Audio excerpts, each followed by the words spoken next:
Awaken to Potential presents the one habit that will change your life. I won't pretend one habit can fix every problem you face, but it can change most of them.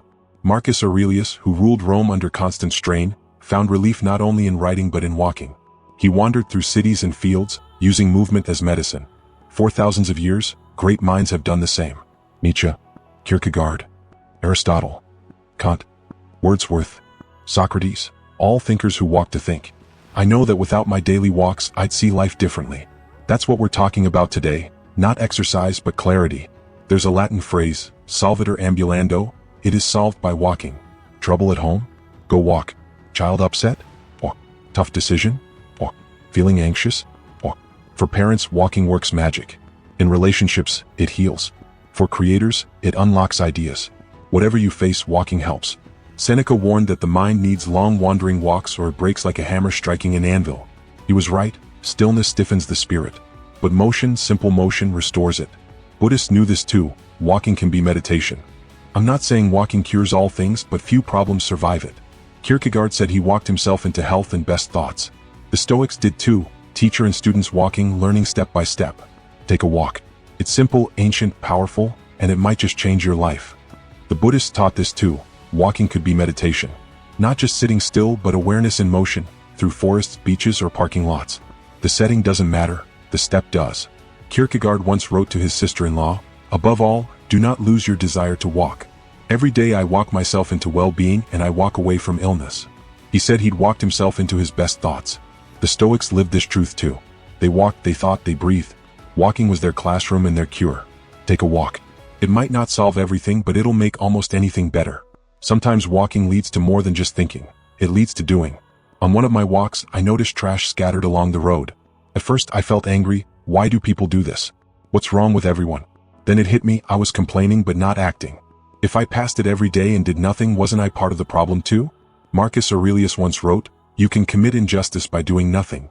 That line stuck. So I started picking up trash, one wrapper, one bottle at a time. Over the years, I've collected dumpsters worth of litter. Does it make me a hero? No. Does it cancel out my own footprint? Not even close.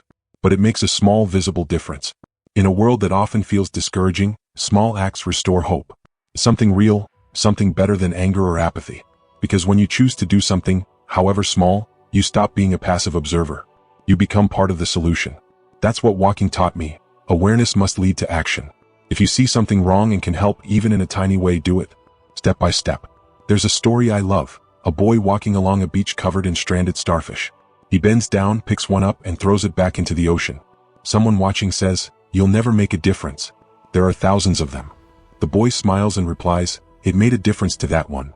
That story sums up how I feel about small acts, like picking up trash on my walks. No, it won't save the planet. It won't erase all the damage humanity's done. But it doesn't make things worse, and that alone matters. Each little act changes something. Maybe not the world, but the person doing it. You become someone who helps, not someone who walks by. We live in an age of overwhelm where problems feel too big to fix. But meaning starts small. It starts with a wrapper, a moment, a choice. You can't control everything that's broken out there, but you can control what you do when you see it. And sometimes the act itself is the lesson. Make things a bit better wherever you are. One of my simple rules when traveling is this: if I can walk, I walk. It's not complicated, it's a commitment. Whenever I get the chance to be outside, I take it. Not everyone has time for long, slow walks in the middle of the day. But small choices add up. I park farther away even when closer spots are open. I take phone calls while walking. If a venue is just a mile from my hotel and someone offers a ride, I say no. I'll walk. Those small decisions keep me grounded. Walking clears my head before big talks or meetings. It's not just good for my body, it steadies my thinking. That's the thing about walking, it fits anywhere. No schedule, no gym, no equipment. Just time, movement, and presence. Even when life feels busy or complicated, walking creates space to breathe. It turns everyday errands into moments of reflection. Every step becomes a choice, to move, to think, to reset. And that's the rule I live by: if walking's an option, take it. Because the best ideas and the calmest minds rarely come while sitting still. What's the link between productivity and walking? Turns out, almost everything. History's greatest thinkers, from Nietzsche to Aristotle, all used walking to think deeply. And now science backs them up. When we walk, the motor neurons that control movement also calm certain brain circuits. That gentle rhythm acts like a mental filter, reducing noise and distraction. Sitting still, our thoughts scatter. But in motion, focus sharpens. Walking helps the mind hold abstract ideas more easily. It's as if moving creates blinders, not shutting the world out but guiding attention inward. We weren't built to sit all day, we evolved to move, explore, and observe. So when we walk today, through a park, a city street, or along a river, we're tapping into something ancient. We're doing what our brains were designed for, processing the world in motion. That's why so many breakthroughs, stories, and theories are born mid-walk. The body moves and the mind follows. The act may seem simple, but it unlocks a hidden clarity, one step at a time. Even today, walking remains the secret weapon of many creative minds. Take David Sedaris, for example, a modern champion of walking.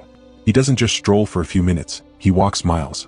In New York, he might trek from the Battery to the Upper West Side, 10 or 15 miles at a time, often picking up trash along the way. He even received recognition from the Queen for his daily cleanup walks. That blend of movement and mindfulness, doing something repetitive, humble, and useful, fuels his creativity. I do the same near my home. I walk the same dirt roads, noticing nails, bottles, or scraps of trash, the little reminders of imperfection. People sometimes think it's strange.